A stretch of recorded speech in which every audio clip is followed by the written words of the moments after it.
Warriors forward Draymond Green discusses how he feels after stuffing the stat sheet for 13 assists, 6 rebounds, and 6 blocks in 102-98 win over Pistons, and says Detroit will be a tough out in the playoffs. Recorded December 8, 2017. Marlo Alder, Detroit Free Press.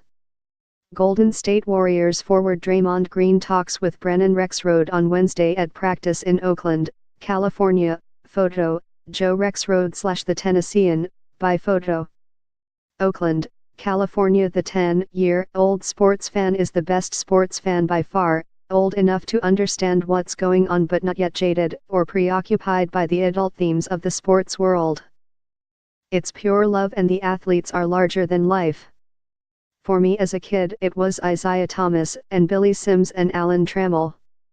It was the San Diego Chargers, too, because there was nothing more fun to watch than that Air Coryell offense with Dan Fouts throwing to Kellen Winslow and Charlie Joyner. The second Sunday game with the late, great Dick Enberg and Merlin Olsen on the call and the Chargers beating the Raiders in a shootout was heaven for 10-year-old me. For 10-year-old Brennan Rexroad, our middle of 3 children, sports may never get better than it got Wednesday because he actually got to live in his sports heaven. And for that he can thank his dad's inability to read simple things on the internet and Draymond Green. If there's a bigger Golden State Warriors fan in the world than Brennan, I'm afraid of that person. Brennan records every game and goes back through them, finding his favorite Green defensive plays and passes. And Kevin Durant dunks.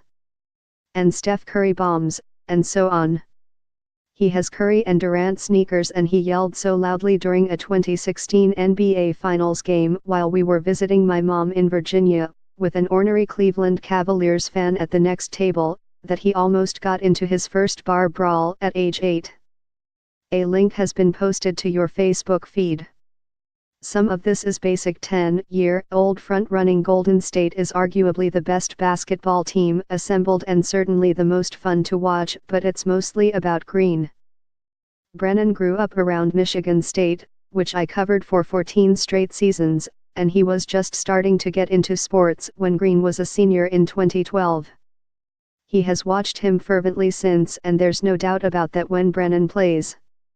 He isn't as gifted as some kids, but he rebounds, defends, passes, gets on the floor for loose balls and hits the occasional jumper. And he annoys the other team at times with his intensity. We're working on the sportsmanship. This all leads to a great idea my wife had for Brennan's 10th birthday in September. How about a Warriors-Grizzlies game in Memphis? I could take him, we could try to get him Green's autograph beforehand, and we'd spend a night there. Life experience, the best kind of gift. And voila, December 20 at Memphis would actually be fine with my work schedule. He was as thrilled as we hoped. It was set. College and pro teams typically have an allotment of tickets for each game that they will sell to media members, and I had emailed Grizzlies spokesman Jason Wallace about the December 20 game.